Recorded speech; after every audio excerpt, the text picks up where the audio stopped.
1994 সালে answer battalion সদস্যরা চাকরি জাতীয়করণ, বেতন ভাতা বৃদ্ধি সহ কিছু দাবি নিয়ে রাজপথে আন্দোলনে নামেন। সেনাবাহিনী, বিডিআর ও পুলিশের সহযোগিতায় ওই বছরের 4 ডিসেম্বর সেই আন্দোলন নিয়ন্ত্রণ করা হয়।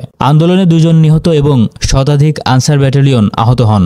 এ ঘটনার পরে 2696 জন কর্মকর্তা কর্মচারীর মধ্যে স্বরাষ্ট্র মন্ত্রণালয়ের সুপারিশে কিছু কর্মকর্তাকে চাকরিতে পুনর্বহাল করা হয়। বাকি 2496 জন আনসার সদস্যকে চাকরিচ্যুত করা হয়। মামলার পরে এসব অভিযুক্তরা বিচারে খালাস পায়। এ অবস্থায় তারা চাকরি ফিরে পেতে রাষ্ট্রপতির কাছে আবেদন করেন, কিন্তু তাদের চাকরি ফিরিয়ে দেওয়া হয়নি। এ বিষয়ে চ্যালেঞ্জ করে আলাদাভাবে কয়েকটি রিট করে আনসার ব্যাটালিয়ন সদস্যরা। ওই রিটের শুনানি নিয়ে 2017 সাল এবং 2018 সালে রিটকারীদের চাকরিতে পুনর্বহালের রায় দেয় হাইকোর্ট। সেই রায়ে বলা ছিল, যাদের চাকরির বয়স আছে তারা চাকরিতে যোগদান করবে এবং যাদের চাকরির বয়স নেই তারা পেনশন সুবিধা পাবে। কিন্তু আজ পর্যন্ত হাইকোর্টের সেই রায় কার্যকর করা হয়নি।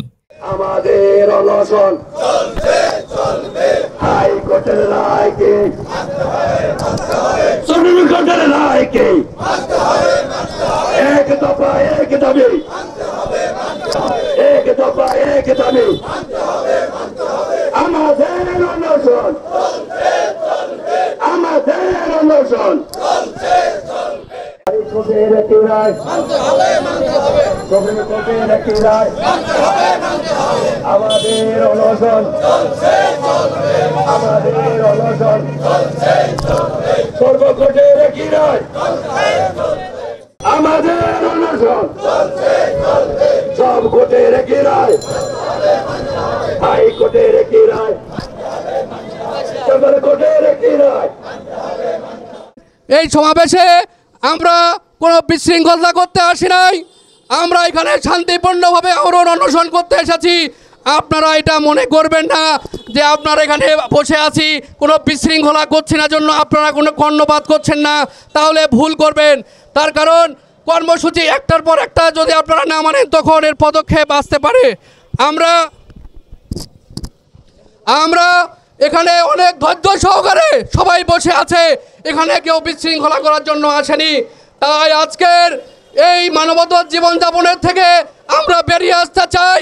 আমরা এই বাংলাদেশে বৈষম্যহীন বাংলাদেশে আমরা ভালোভাবে বাঁচতে চাই, আমরা ভালোভাবে চলতে চাই, আমরা আমাদের অধিকার ফিরিয়ে পেতে চাই। কথা বলেন ঠিক কিনা?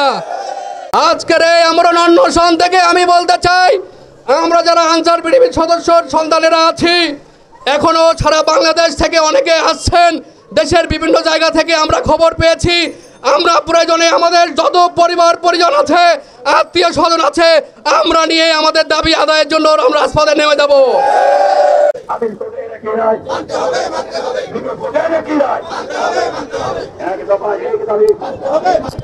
আমাদের অনশন চলছে চলবে, আমাদের অনশন চলছে চলবে, আমাদের অনশন চলছে চলবে, এক দফা এক দাবি মানতে হবে, হাইকোর্টের একটি রায় মানতে হবে, সুপ্রিম কোর্টের একটি রায় মানতে হবে, আদালতের একটি রায় মানতে হবে, সব কোর্টের একটি রায় মানতে হবে, এক দফা এক দাবি মানতে হবে, সব কোর্টের একটি রায় মানতে হবে, হাইকোর্টের একটি রায় মানতে হবে, সুপ্রিম কোর্টের একটি রায় মানতে হবে, সব কোর্টের একটি রায় মানতে হবে, আমাদের অনশন চলছে চলবে, আমাদের অনশন চলছে চলবে, এক দফা এক দাবি মানতে হবে।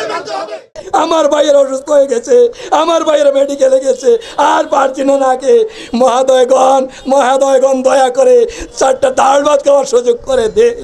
আজকে 9 দিন যাবৎ আমার ভাইয়েরা কাপড় বেঁধে আছে, শেষ আশা ছেড়ে দিছে, দুনিয়ার আশা শেষ, মরে যাবো, কিন্তু শেখ হাসিটুকু দেখার সুযোগ করে দেন। কান্না ভরা হাসি নেই, হাসি ভরা কান্না, সেইটুকু দেখার অপেক্ষা আগ্রহে বসে আছি।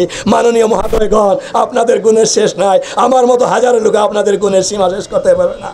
তাই দয়া বিতরণে অনতিবিলম্বে গরিব দুঃখী মেহনতি আমরা অত্যন্ত গ্রাম অঞ্চল থেকে বিভিন্ন জেলা থেকে 68,000 গ্রামের মায়ের সন্তানরা নাকি আপনার কাছে এসেছি, আপনার দরজায় এসেছি, বাবার কাছে সন্তান এসেছি, আমাদের ঘরে এসেছি, অন্য কারো কাছে যাওয়ার কথা ছিল না, গিয়ে আমরা আমাদের স্থানে এসেছি। তাই দয়া বিতরণে অনতিবিলম্বে আমাদের 2টা ঢাউল ভাত খাওয়ার সুযোগ করে দিন। আর কিছু চাচ্ছি না, সর্ব আদালতের রায় নেওয়ার পথে কাকুতি মিনতি করছি, আমাদের ডাল ভাত খাওয়ার খাওয়ার সুযোগ করে দিন। আমার সন্তানরা না খেয়ে ওনাদের কাছে, আমার সন্তান না খেয়ে আছে, দুঃখ আসে না যখন আমার ছেলেরা মেসেজ দেয়, আমার মেয়েরা মেসেজ দেয়, বাবা আজকে কি খাবো কি নেব, তখন আমাকে সহ্য করতে পারি না। তাই দয়া বিতরণে 2টা ডাউল ভাত খাওয়ার সুযোগ করে দিন। আমরা একে একে 9 মাস আমরা জেলখানা ছিলাম, কত কষ্টে ছিলাম, কত দুঃখে ছিলাম। আমাকে পরিবার পরিজন ও সব হারাই, সব ছিন্ন ভিন্ন হয়ে গেছিল। তাই আমরা 9 মাস পরে স্বরাষ্ট্র মন্ত্রণালয়ের নির্দেশে তদন্ত কমিটি গঠন করা হয়েছিল। সেই তদন্তে আমরা নির্দোষ প্রমাণ হয়েছি। সেই তদন্ত কমিটি বলছিল যে আমাদের দাবি দাবা সব সঠিক, সব সত্য। মাননীয় ডিজি মহোদয়ের শরণাপন্ন হচ্ছি, আপনি আমাদেরকে নিয়ে স্বরাষ্ট্র মন্ত্রণালয় বর্তমান প্রধান উপদেষ্টার লগে আলাপ আলোচনা করে আমাদের বিষয়গুলো সুরাহা করার প্রয়োজনীয় ব্যবস্থা গ্রহণ করুন। আমরা মাননীয় স্বরাষ্ট্র উপদেষ্টা মণ্ডলী সকল সদস্যদেরকে আমরা আহ্বান জানাবো, বাংলাদেশের সকল রাজনৈতিক নেতৃবৃন্দের সাথে আমরা আহ্বান জানাবো, আমরা আপনাদের এই দেশের নাগরিক, আপনারা আমাদের পাশে দাঁড়ান, আপনাদের সর্বাধিক সহযোগিতা আমরা কামনা করছি। আমরা বর্তমান সরকারের, অন্তর্বর্তীকালীন সরকারের প্রধান উপদেষ্টা আপনার নিকট আমরা 2টি লিখিত আবেদন পেশ করিয়াছি। আমরা আশা করি আপনি আমাদের আবেদনগুলো পাচ্ছেন। আমরা আপনাদের এই সাংবাদিক ভাইদের মাধ্যমে দেশবাসীকে জানিয়ে দিতে চাই, ডক্টর ইউনূস আমাদেরকে 1 কলম লিখে আমাদের ভাগ্য উন্নয়ন করবে ইনশাল্লাহ। আমাদের আজও পর্যন্ত চিঠি ইস্যু হলো না। আজ 31 বছর চলে আসলো, কেন আমাদের চিঠি ইস্যু হয় না আমরা বুঝতে পারতাছি না। আমাদের কি অপরাধ, আমাদের কি ভাগ্যের কি পরিণতি যে আমরা আমাদের ছেলেমেয়ের মুখের আদার দিচ্ছে পারছি না। আমরা কেউ সিকিউরিটি চাকরি করে, কেউ মাটি কাটে, কেউ রিক্সা চালায়, কেউ এই দারোয়ানি করে বাসায়। আমরা আমাদের ছেলেমেয়েদেরকে লেখাপড়া করাইতে পারি নাই। আমাদের ছেলেমেয়েরা আমাদেরকে বলে তোমরা কি বেঁচে থেকে কী লাভ, আমাদের মুখে আদার দিতে পারো না, আমাদেরকে একটা জামা দিতে পারো না, আমাদেরকে ঈদের কোনো উৎসব নেই।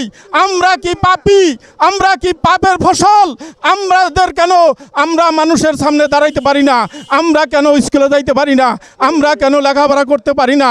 তোমরা তো বেঁচে থাকা কোনো লাভ নাই, তোমরা মরে যাওয়াই ভালো। আমাদের তো এখন বিরুদ্ধকাল, আমাদের তো এখন বিরুদ্ধকাল, আমাদের বেঁচে থাকার তো কোনো আশা ভরসা নাই।